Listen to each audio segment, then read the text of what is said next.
Oh yeah, baby. We're gonna be covering a serial killer today. Ever heard of the Green River Killer, Gary Ridgway? I'm gonna tell you all about him. On a scale of killers from 1 to 10, do you think you're one of the best of all time? Rate myself as probably number one. So that's pretty damn good, isn't it? That's pretty good, yeah.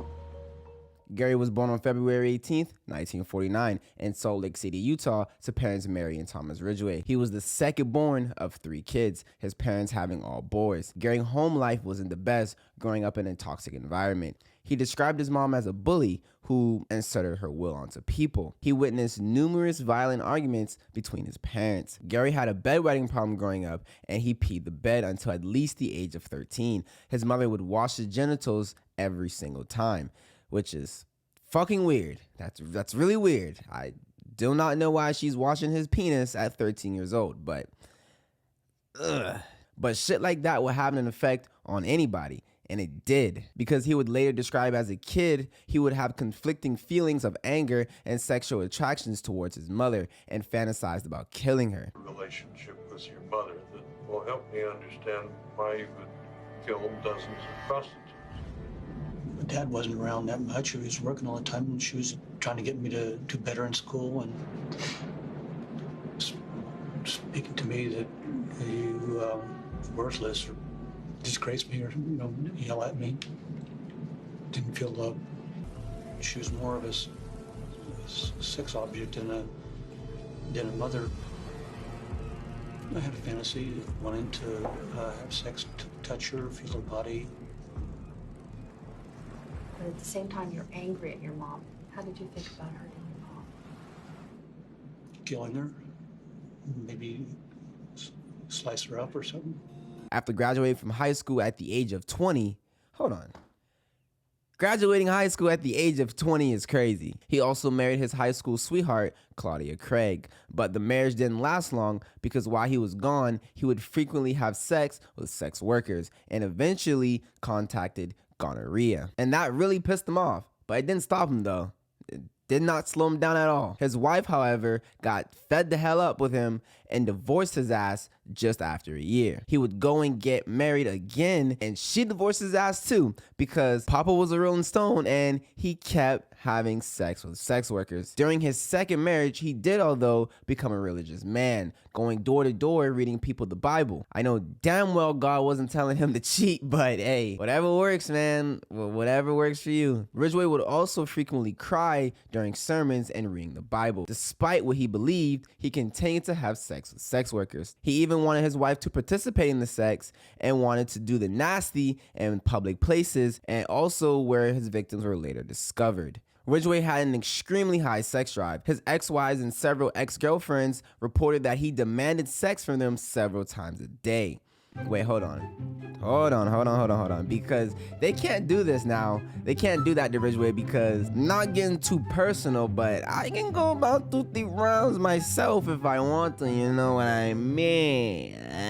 Ridgeway himself, although, did admit to having a fixation with sex workers, with whom he had a love-hate relationship with. He frequently complained about their presence in his neighborhood, but he also took full advantage of their services on a regular basis. The fantasies he had in the past about killing would soon take over, and it was time for one of the most horrific serial killers of all time to become active. Ridgeway targeted sex workers and runaways who were extremely vulnerable. He would later state in an interview, and I quote, "A lot of the times, I thought I was doing you guys a favor killing prostitutes. You guys couldn't control them, but I can." That's sick, man. That's some shit to say right there. His first victim would be Lindy Lee Cofield, who was 16 at the time of her murder. She had ran away from her foster home and had been on the run. Unfortunately for her though, she ran right into the demon himself. She was strangled by her own clothing and her body was dumped in the Green River. Her body was found a week later. The same fate was for Giselle Ann Laverne, who was 17. She had been strangled and her body was also dumped in the Green River. In Seattle this morning, police are hunting a mass murderer believed to have killed as many as 21 prostitutes in the last 22 months. David Burrington reports. Been called the Green River Killer ever since the first bodies, 5 of them, were pulled from this river. Since then, 7 more bodies have been discovered nearby, all those of young prostitutes, according to police.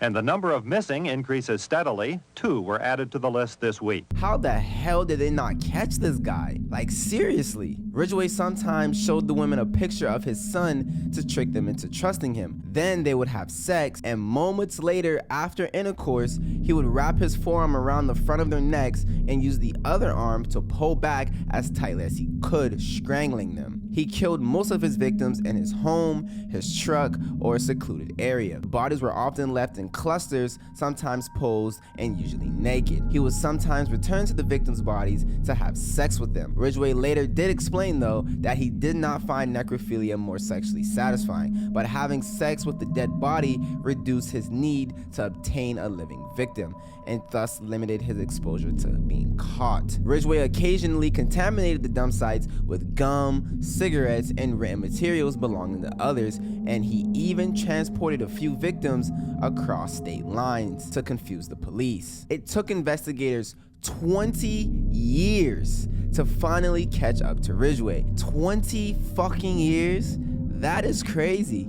That is really crazy. But I know a lot of that had to do with back in the day, they didn't have the technology that we have today, so people got away with shit like this more times than not. Ridgeway was arrested, although, in 1982 and in 2001 on charges related to prostitution. He became a suspect in the Green River killings in 1983. A year later, he passed a polygraph test. Now, those tests are extremely unreliable and can't even be used in court as evidence. So I don't even know why the hell they still do polygraph tests, because you can't use them in court as evidence. It's really just a waste of fucking time. 3 years later, police took hair and saliva samples from Ridgeway because they felt he could be connected to the crimes. With the advancement of technology in 2001, the samples collected back in 1987 were later subjected to DNA profiling, providing the evidence for his arrest warrant. On November 30th, 2001, Ridgeway was at the Kenworth truck factory where he worked as a spray painter when police arrived to arrest him. Ridgeway was arrested on suspicion of murdering 4 women nearly 20 years earlier